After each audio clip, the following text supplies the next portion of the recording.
ஓம் சுக்ர பகவானே நமக. ஓம் சுக்ர பகவானே நமக. ஓம் சுக்ர பகவானே நமக. இன்றைய நாள் இனிய நாளாக அமையும். விரைவில் திருமணம் நடக்கும் என்ற வல்ல எல்லா இறைவனை வேண்டி இன்று ஒரு 2 ஜாதகங்கள் திருமண பொருத்தம் இருக்கிறதா என்று பார்க்கலாம். இடதுபுறம் இருப்பது பெண் ஜாதகம், வலதுபுறம் இருப்பது ஆண் ஜாதகம். இந்த 2 ஜாதகம் பார்த்திங்கன்னா, பெண் ஜாதகம் உத்திர நட்சத்திரம், ஆண் ஜாதகம் உத்திரட்டாதி நட்சத்திரம். நட்சத்திர பொருத்தம் அப்படின்னு பார்த்தீங்கன்னா, தினம், கணம், மகேந்திரம், ராசி அதிபதி, வேதை, ரஜ்ஜு, நாடி இதெல்லாம் சேர்த்து 10க்கு 8 பொருத்தம் இருக்குது. ஆனால் கட்ட பொருத்தம் அப்படி இது ஜாதக பொருத்தம் அப்படின்னு சொல்கிறதுல பார்த்தீங்கன்னா, இப்போ உள்ளவங்க பார்க்கலாம். இப்போ வந்து பார்த்தீங்கன்னா, பெண் ஜாதகம் உத்திர நட்சத்திரம் அதிபதி சந்திரன் இங்கே இருக்கார். ஆண் ஜாதகம் உத்திரட்டாதி நட்சத்திரம் சனி இங்கே இருக்கார். நம்ம எப்போ ஜென்ம நட்சத்திர அதிபதி வச்சு நம்ம ஒரு பலன் எடுப்போம். அந்த பலனை பார்க்கலாம். இங்கே சந்திரன் இங்கே இருக்கிறாரு. கேது வந்து பலவீனமான ஒரு குருவுடைய நட்சத்திரத்தில் இருக்கிறார். ஒரு விதி, அதனால தான் இன்ட்டு பண்ணியிருக்கோம். பலவீனமானனா இங்கே நீச்ச நிலை அப்படின்னு ஜோதிடத்தில் சொல்லுவாங்க. அந்த நீச்ச நிலையில் உள்ள அவனுடன் தொடர்பு உள்ளது அப்படின்ற ஒரு விஷயம். ஏன்னா கேது வந்து புரட்டாதி நட்சத்திரம் வந்து குரு. அப்போ இந்த கேதுக்கு வேலை செய்ய முடியலை, முதல் விஷயம்.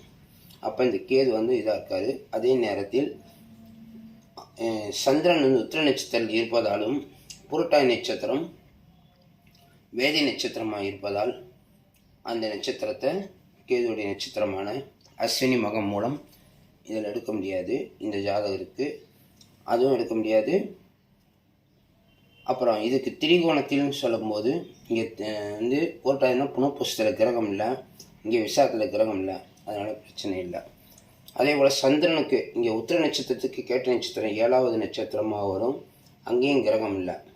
22ஆம் நட்சத்திரம் திருவாதிரை நட்சத்திரம், கிரகம் இல்லை, அதனால் அந்த பாதிப்பில் இல்லை. சரி, இப்போ இந்த ஜாதகருக்கு வந்து பார்த்திங்கன்னா, கேதுவுடைய நட்சத்திரமான அஸ்வினி மகம் மூலம் எடுக்கக்கூடாது அப்படின்னு நம்ம சொல்லியிருக்கோம். ஓகேங்களா? இப்போ ஆண் ஜாதகத்தில் வந்துடுவோம். ஆண் ஜாதகம் 9/6/1996 12:35 உத்திரட்டாதி 1ஆம் பாதத்தில் பிறந்திருக்காரு. ஜென்ம நட்சத்திர அதிபதி அப்படின்னு பார்த்தீங்கன்னா உத்திரட்டாதி நட்சத்திரம் இங்கே இருக்குது. சந்திரன் இருக்கிறது உத்திரட்டாதி நட்சத்திரம். அதனால் அது அதிபதி சனி வந்து ஜென்ம நட்சத்திர அதிபதியாக மாறுறார். இப்போ இந்த ஜாதகரின் நடப்பு திசை புதன் திசை 2023 வரைக்கும் இருக்குது. ராகு புத்தி அடுத்த வருஷத்தில் 6ஆம் மாதம் வரைக்கும் இருக்குது. கிரக பாசா நீங்கள் இந்த பக்கம் கொடுத்துருக்கோம். இது பெண் ஜாதகத்துக்கு, இது வந்து ஆண் ஜாதகத்துக்கு. சரி, இந்த ஜாதகத்தில் முக்கியமாக வந்து பார்த்தீங்கன்னா, சந்திரனுக்கு 7வது நட்சத்திரமான மிருகசீரிஷ நட்சத்திரத்தில் சூரியனும் புதன் சுக்கிரனும் இருப்பதால் 7ன்னு போட்டிருக்கோம். அதை மார்க் பண்ணிட்டோம். அந்த நட்சத்திரங்களை எடுக்கக்கூடாதுன்ட்டு. இதுக்கு 22ஆம் நட்சத்திரமாக குரு வர்றாரு. அதனால் குருவுடைய நட்சத்திரமும் எடுக்க முடியாது.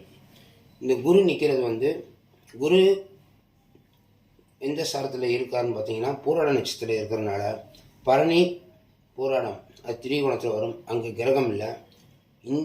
இந்த ஜாதகருக்கு உத்திரட்டாதி நட்சத்திரம் பூராடம் வேதி நட்சத்திரம் வரும். அங்கேயும் கிரகம் இல்லை. 7லையும் 22லையும் மட்டும்தான் இருக்குது முக்கியமாக. அப்போ அந்த நட்சத்திரம் மட்டும் நம்ம தவிர்த்துட்டா இதுக்கு பார்த்துட்டு அப்படி போயிட்டே இருக்கலாம்.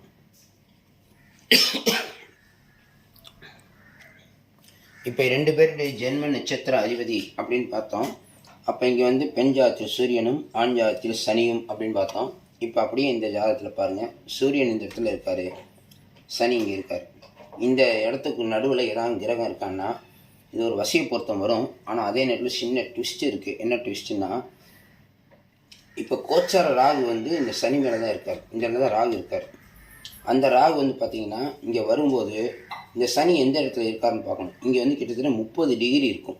இந்த 30 டிகிரியில் எந்த இடத்துல இருக்காருன்னு பார்க்கும்போது ரேவதி நட்சத்திரம் 3ஆம் பாதத்தில் இருப்பதால் சுமார் 23 டிகிரிலேருந்து 26 டிகிரியில் இப்போ இந்த ஜாதகத்தில் சனி இருப்பார். அந்த இடத்த நோக்கி தான் இப்போ ராகு வந்துக்கிட்டு இருக்கார். அப்போ சூரியனுக்கும் சனிக்கும் நடுவே ராகு இருக்கார் அப்படின்னா அந்த ராகு கடந்து செல்வதற்கு 2 மாதம் ஆகும். பிப்ரவரி மாதம் ஆகும். அது கூட நம்ம 2 மாதம் வச்சு கூட பேசிக்கலாம். அதனால் இது நம்ம பொருத்தம் இருக்குது அப்படின்ற வரைக்கும் வரலாம். ஏன்னா கோச்சார ராகு மூவாய் போய் இந்த ரேவதி நட்சத்திரம் 3ஆம் பாதத்தை கடந்து 2ஆம் பாதத்துக்கு போயிடுவார். அப்போ இங்கே தடை செய்ய மாட்டார் அப்படின்னு ஒரு விதி அங்கே வேலை செய்யுது.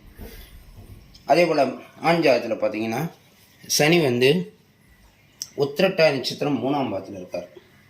உத்திரட்டாதி நட்சத்திரம் 3ஆம் பாதம்னா சென்ட்ரு பாயிண்டில் இருக்காருன்னு அர்த்தம். இப்போ பாருங்கள், நம்ம வரிசையாக அப்படி தான் எழுதியிருக்கோம். சென்ட்ரு பாயிண்ட்டுக்காக அந்த மாதிரி எழுதியிருக்கோம். சந்திரன் வந்து உத்திரட்டாதி 1ஆம் பாதம், சனி உத்திரட்டாதி 3ஆம் பாதம், கேது வந்து ரேவதி 2ஆம் பாதம். அப்போ இந்த ஜாதகத்தில் பார்த்திங்கன்னா ஜென்ம நட்சத்திர சூரியனுக்கும் சனிக்கும் நடுவே ராகு இருக்கார். இந்த இடத்துல நடுவில் நிற்கிறார். ஏன்னா ரேவதி 2ஆம் பாதத்தில் கேது இருக்காருன்னா இங்கே இருக்கார். இன்னும் உள்ளே இங்கே வரப்போகிறாரு. ஏற்கனவே சூரியனுக்கும் சனிக்கும் நடுவில் கேது தடை செஞ்சுக்கிட்டு இருக்காரு. அதுக்கு நடுவில் இப்போ ராகும் உள்ளே வர்றாரு. அப்போ அதுவும் தடை செய்யுது. இது முதல் விதி. இங்கேயே பொருத்தம் இல்லைன்னு ஆயிடுச்சு. சனிக்கும் சூரியனுக்கும் நடுவே கேது இருப்பதால் திருமணம் செய்யக்கூடாது. ஜாதகத்திலேயே அந்த விதியை கொடுக்குது. அப்படின்னா இந்த சூரியனுடைய நட்சத்திரத்தை சேர்க்கக்கூடாது. பெண் ஜாதகம் சூரியனுடைய நட்சத்திர பொருத்தம் 8 இருந்தாலும் பொருத்தம் இல்லை. இது நம்ம ஒரு விதி ஒன்று சொல்லுவோம். என்ன சொல்லுவோம்னா 10 பொருத்தம் இருந்தாலும் பத்தாமல் போவது ஏன் அப்படின்ற விதி இந்த இடத்துல எவ்வளோ அழகாக வேலை செய்து பாருங்கள். சனிக்கும் சூரியனுக்கும் நடுவே ஜாதகத்தில் கேதுவும் இன்றைய நிலையில் ராகுவும் இருப்பதால், இன்றைய நிலை ராகு அங்கே இருக்கான்றதுக்கு சின்ன உதாரணம் சொல்லிட்டு போகலாம். இப்போ உலக மக்கள் அத்தனை பேருமே ஒரே மாதிரியும் வேலை செஞ்சுக்கிட்டு இருப்பாங்க. திடீர்னு அரசாங்கம் வந்து நாளைக்கு புயல் வருதுன்னு சொன்னால் நம்ம வாழ்க்கை ஸ்தம்பிக்குதா இல்லையா? நேற்று வரைக்கும் அந்த புயல் இருக்குன்றது நமக்கு தெரியாது. ஆனால் அறிவித்த உடனே நாளைக்கு அந்த புயல் வருதுன்னு சொன்னால் நம்முடைய இயல்பான வாழ்க்கை பாதிக்குதில்லை. அது மாதிரி அதுதான் கோச்சார கிரகம்னு சொல்கிறது. அப்போ அந்த ராகு வருவதால் இவர்களை திருமணம் செய்ய விடாது. மீறி பேசி திருமணம் நடந்தால் பிரிந்துவிடும். ஆகவே இது பொருத்தமில்லை என்று சொல்கிறோம். இது போன்று உங்கள் ஜாதகம் பொருத்தம் பார்க்க வேண்டுமென்றால் தொடர்பு கொள்ளவும். திருமணம் எப்பொழுது நடக்கும் என்றாலும் தொடர்பு கொள்ளவும். என்னுடைய நம்பர் போர்டில் மேலே இருக்குது. அதுக்கு கால் பண்ணுற நம்பர். கீழே லெஃப்டில் முதல் நம்பர் வந்து வாட்ஸ்அப் நம்பர். இந்த வீடியோ பிடிச்சிருந்துச்சுன்னா subscribe and like and share. உங்கள் உறவினர்கள் அத்தனை பேருக்கும் ஷேர் பண்ணுங்கள்.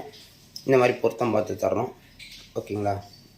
இந்த பதிவு பிடிச்சிருந்தா ஷேர் பண்ணுங்கள். ஓகே, மீண்டும் அடுத்த பதிவில் சந்திப்போம். நன்றி, வணக்கம். உங்கள் ஜோதிடர் பாண்டிச்சேரி முருகன்.